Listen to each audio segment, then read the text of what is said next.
Hi everyone, welcome to Hue at Home. Our city is bustling with activity right here at the RBC Convention Centre. We're playing host to Skills Canada National Competition. We are welcoming more than 500 competitors competing in more than 50 events, all vying for gold, silver, or bronze. Now there's a lot of things happening, as you can see behind me, but we're going to take a short tour. First of all, let's check in with some of our members from Team Manitoba and see how they're doing in this incredible competition.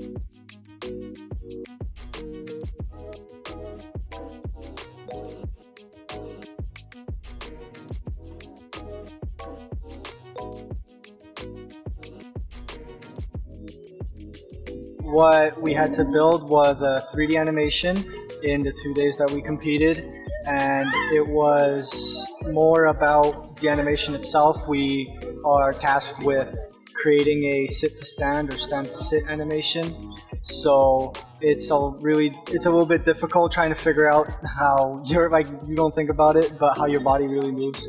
So it's a great experience having to do that sort of stuff in such a short amount of time. I'm from Swan River, Manitoba. Our high school provides a lot of trades. They have heavy duty, they have welding, they have auto mechanics, they have construction, they have electrical. So it's a really trade school. So I took a few classes in high school and really quite enjoyed it. It feels really great to represent your whole province in something great and nerve-wracking at the same time. I grew up in the kitchen. Almost all my siblings worked in the kitchen. I mean, kitchen is kind of just home for me. I mean, it could be dancing, could be singing. That's kind of where the heart is really in my house. So everything around, everything surrounded the kitchen really for me. So I had to fall in love with it. I think through everything of working on it, it was definitely a lot of just knowing that after this, it's over. So you can't slack off during, you have to put your all into it. But also just have fun with it. You know, you're not going to make a good finished product unless you're enjoying what you do. And that's why I'm really glad to be able to be in a trade that I really enjoy and want to do for the rest of my life. It was a very good learning experience. Very good to see this many people. It's just a very good experience to have been to. Time management has been the biggest thing for me.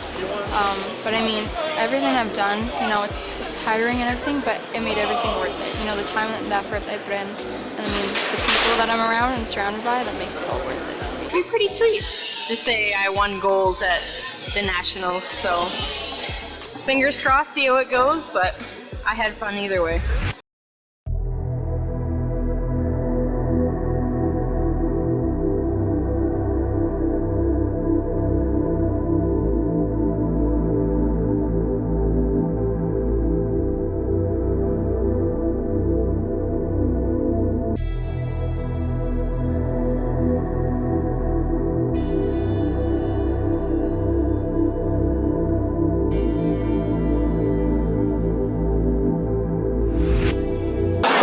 Over 50 events that competitors are competing against to get gold, silver, or bronze.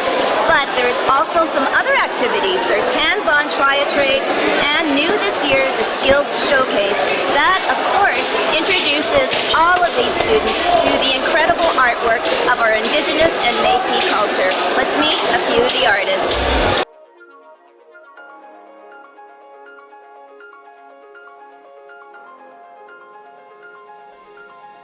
So I do soapstone carving mainly, and then I also incorporate antler and wood into the carvings. And how I got into it is I just work with my hands. I was working with my hands, and I didn't necessarily know the therapeutic benefits at the time. I just tunnel vision, I grounded, I was in the moment, And once I realized that there was benefits to it, I actually started doing workshops at Salome Mission. Our people, the Métis people, are also known as the flower beadwork people. So it makes sense that we're beading little flower pins. So I hand drew some designs and on paper, and I've got some beads. I have 200 kits that were made with friends and family in preparation for today. So each young person who comes and visits me has the opportunity to bead with me, to learn about our Métis beadwork.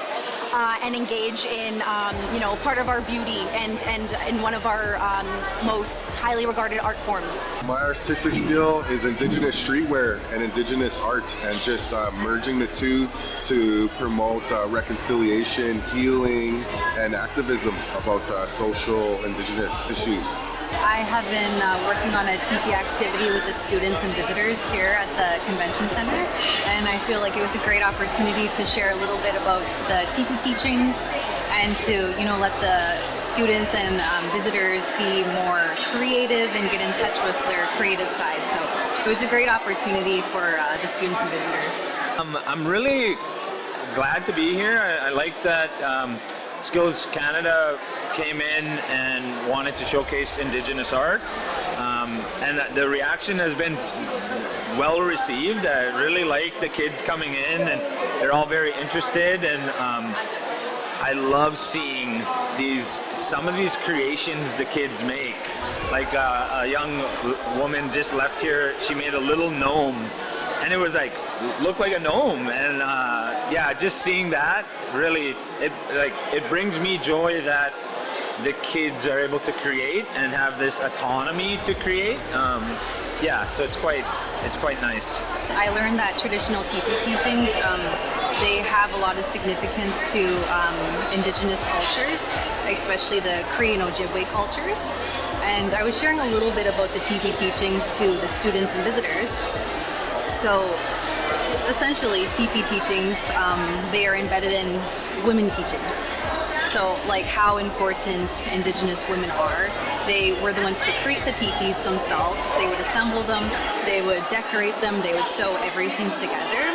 So just a little bit about that. So why I want to do this, my own personal history, I'm an ex-addict, I'm an ex-gang member, so I know the barriers it takes when trying to change your life. So I want to help reduce those barriers, and one of them is reducing barriers to employment, because I understand all those barriers. So we have a compassionate approach and a knowledge-based approach. So we know you've been surviving out here for a long time, but we want to turn those survival skills into thriving skills, right? So come use them at Red Rebel Armor. Teaching Métis beadwork is, that my ancestors were prohibited, right, from practicing our art forms and the beauty of who we are. And so when I'm teaching young people, I'm always reminded of that and the importance of teaching. And even if they're not going to go on and be a beadwork artist afterwards, that's okay.